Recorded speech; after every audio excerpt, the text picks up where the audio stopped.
family ng isang tribute para sa ating former president na si Corazon Aquino. Panoorin natin ito.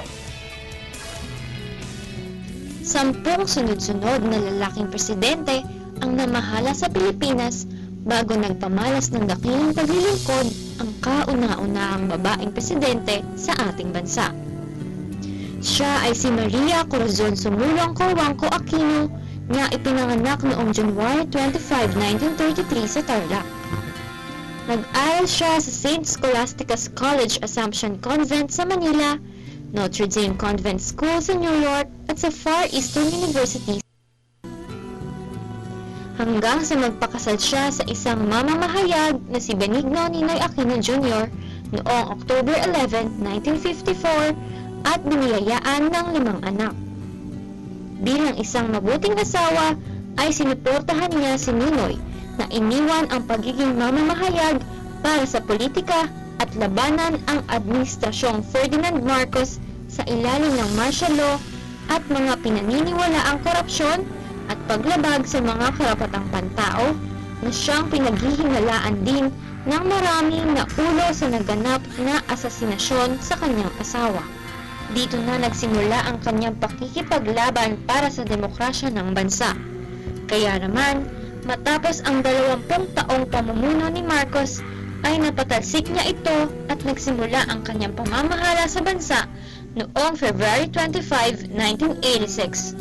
At nangyari ang makasaysayang kaganapan na ngayon ay kinikilala sa katawagang 1986 EDSA People Power Revolution.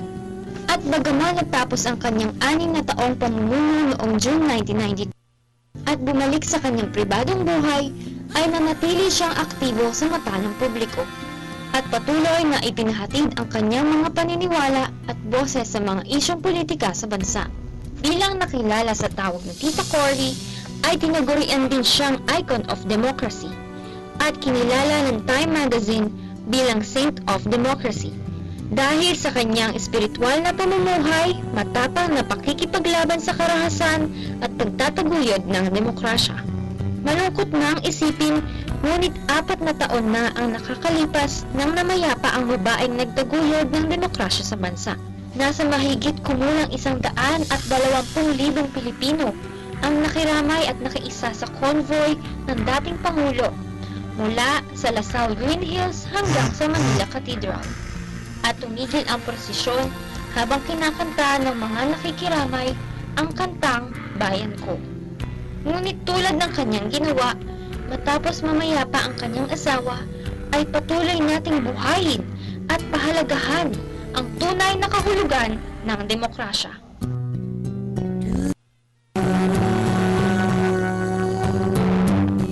Talaga namang very inspiring, no? Ang naging buhay at naging simbolo ni dating Pangulong Corazon Aquino para sa sambayan ng Pilipino. At actually, ito nga rin yung sinasabi ngayon, no? Kung dati nilabanan niya yung para sa kalayaan mula sa batas militar para sa demokrasya, ngayon yung susunod na laban naman ay para sa pag-ibsa mula sa kahirapan, no? At paglaban para sa kaunlaran, no? ng bansa. So, sana maging inspirasyon sa ating lahat, no, si President Cory Aquino sa mga pinaglaban natin. Ngayong umaga nga ay ginugunita nga itong 4th death anniversary niya at marami nga pupunta at makikisali mamaya dito sa kanyang 4th death anniversary. Sana po ay mag-alay po tayo ng dasal para po sa ating Pangulong Corazon Aquino.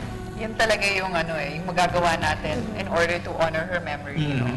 It's like the best way to, kasi yun nga, tulad ng sabi ni Dayan, talaga yung religion, yung nagsastand out sa kanya. So yun nga, let's all offer a prayer for our former president. So ayan ngayon po,